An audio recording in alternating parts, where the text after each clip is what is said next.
The Lord be with you. And with your spirit. A reading from the Holy Gospel according to Saint Luke. Glory to you, O Lord.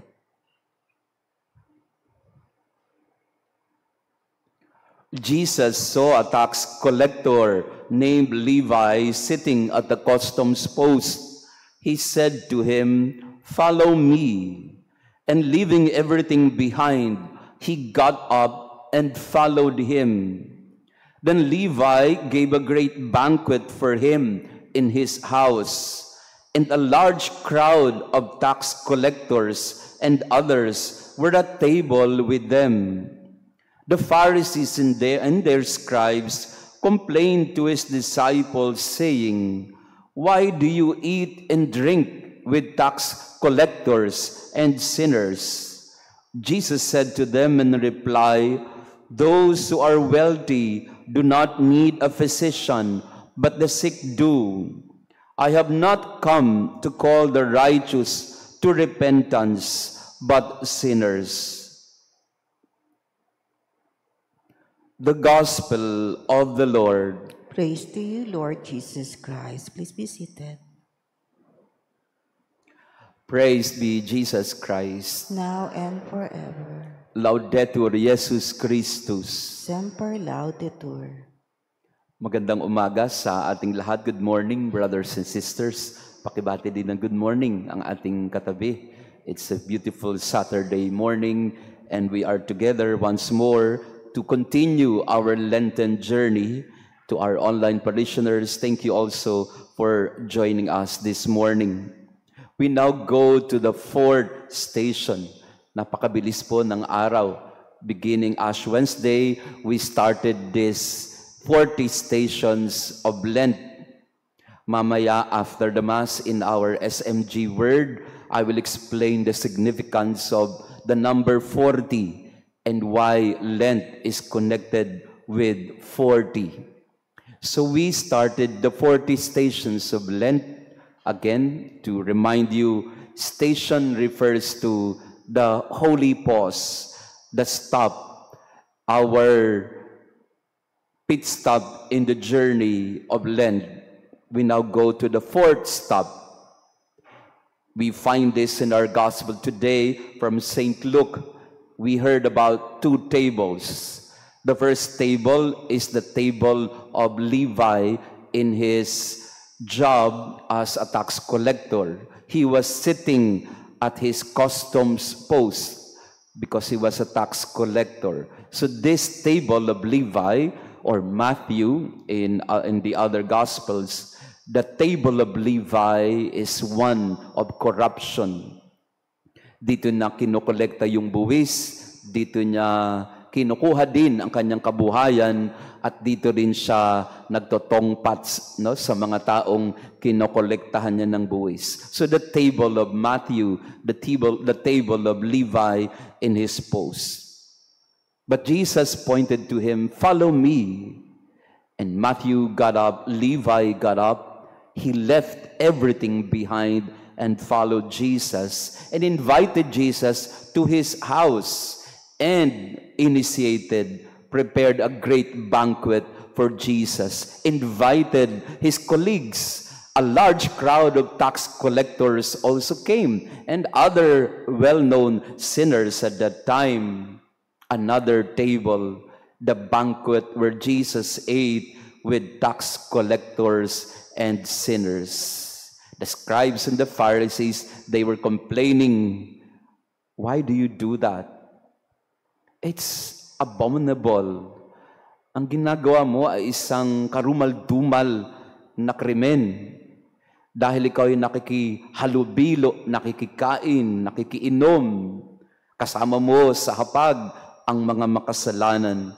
And of course, we heard about Jesus' reply, "Those who are healthy do not need a physician, but the sick do. I have not come to call to repentance those who are righteous, but the sinners." The table of hope. This is our fourth station. We look at the table of Levi, the table of corruption transformed into the table of hope. The table fellowship in the house of Levi, filled with sinners, became a table of forgiveness and compassion. Hapag ng pag-asa. Ang tanong nila ay, why do you eat and drink with the sinners? Bakit mo ginagawa iyan? At malinaw din naman ang sagot ni Jesus. Kasi sila ang nangangailangan. Sila ang nangangailangan ng awa at habag ng Diyos. At siguro sa panahon natin ngayon, magandang tingnan din po iyon, kasi yun din ang kailangan ng maraming mga tao sa ating panahon ngayon. Ang hapag ng pag-asa. Hindi lang para sila'y busugin sa pangangailangan sa tinapay, kung hindi, kailangan din nila ng upuan sila. Upuan para mapakinggan, upuan para maiparamdam ang pagtanggap at pagbibigay ng panibagong pagkakataon.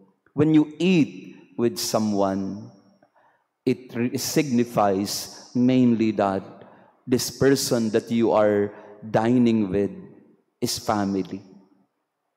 Pag hindi na kayo kumain ng sama-sama, doon na rin lumalayo ang loob sa isa't isa.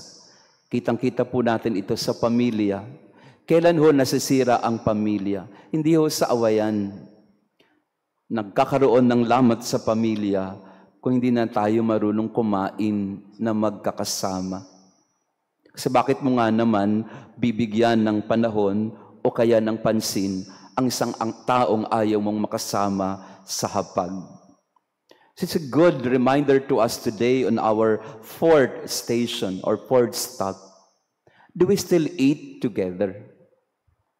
Very simple gesture, very simple ritual in the family, table fellowship.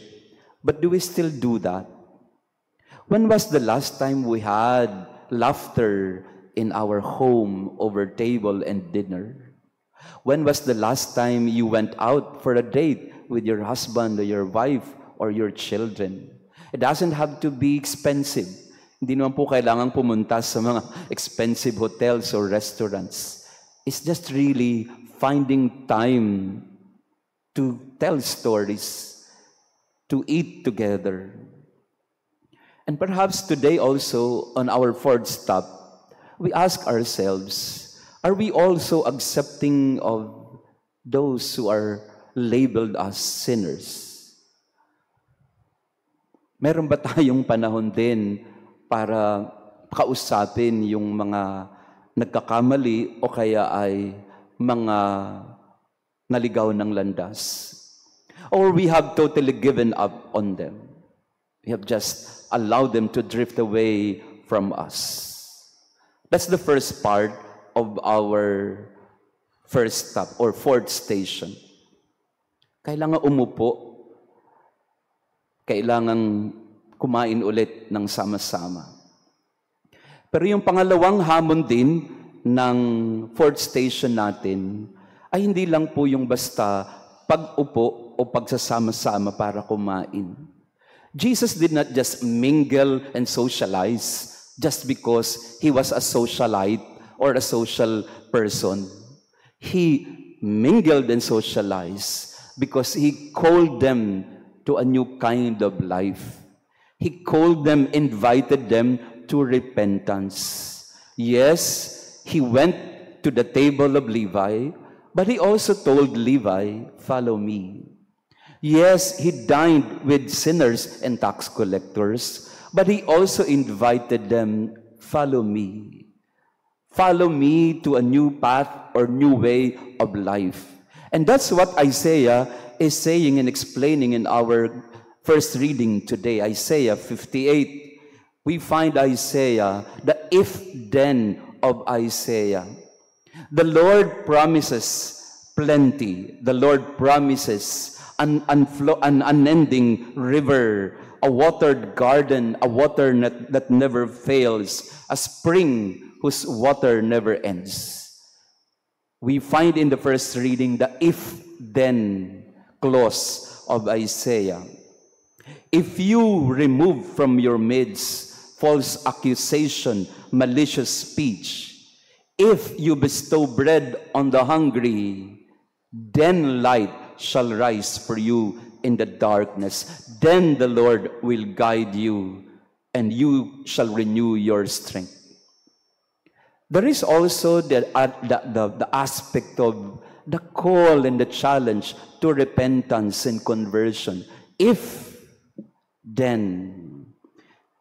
you hold back from following your own pursuits, if you call Sabbath a delight, if you honor it by following your ways or by not following your ways, then you shall delight in the Lord. So kung balikan po ninyo ang unang pagbasa, binabaybay ni Isaiah yung if, then.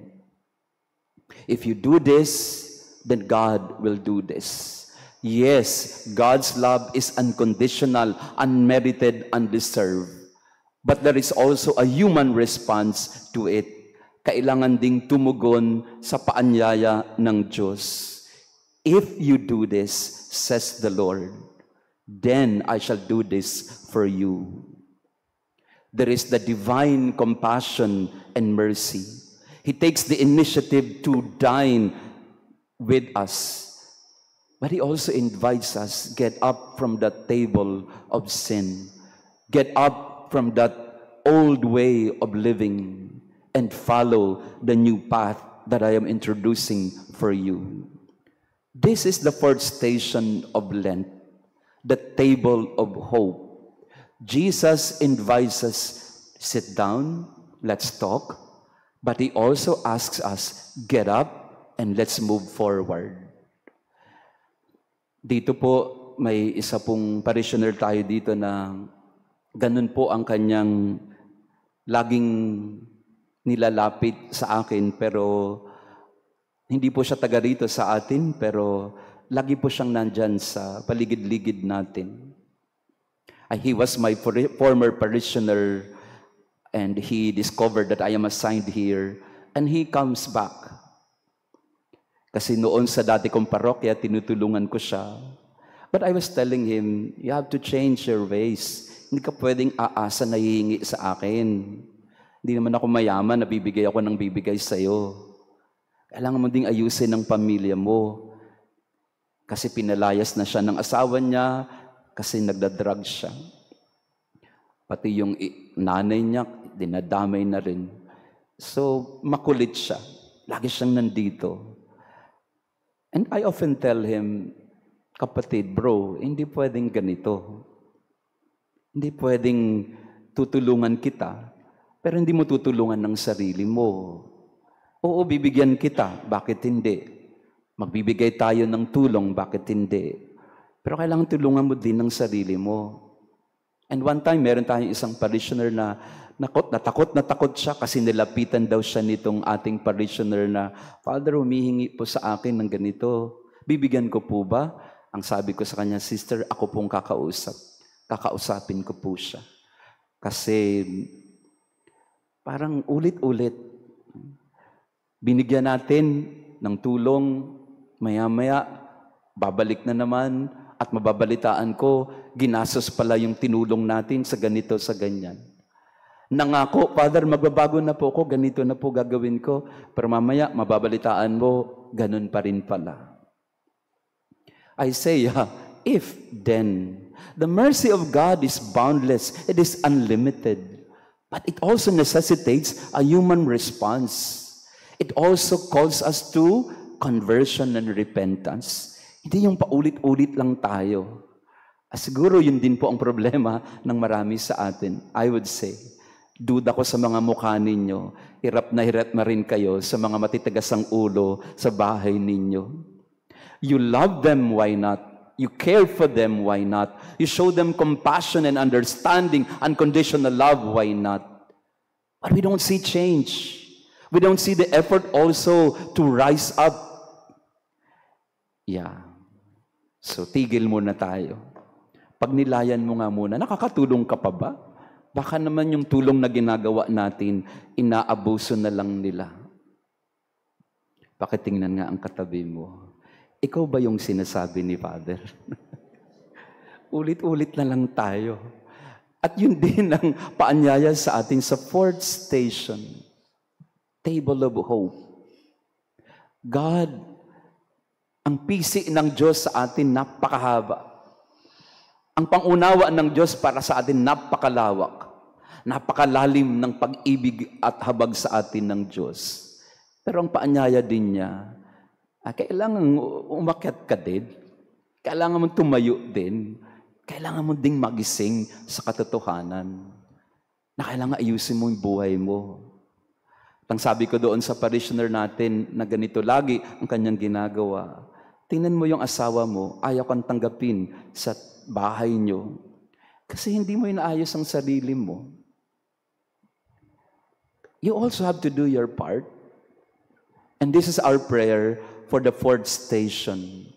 Yes, Jesus puts up with us. Why not? And He will be very patient with us until the end. But we also have to do our part. We also have to realize our need to change. Our need for repentance.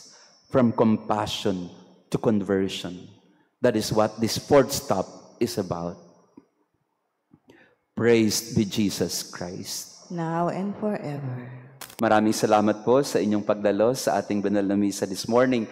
To our visitors and pilgrims, thank you for being with us today. Mamaya po, pakatapos ng misa, we will have our SMG Word, our Bible Encounter, and also to our online parishioners, thank you for being with us. Bago po ako magmisa kanina, I received several calls and texts. Ang hirap pala pag ganito po, no? Na nasa online tayo. Akala ko naman kung anong emergency. Ang message sa akin ay, Father, wala kayo sa YouTube.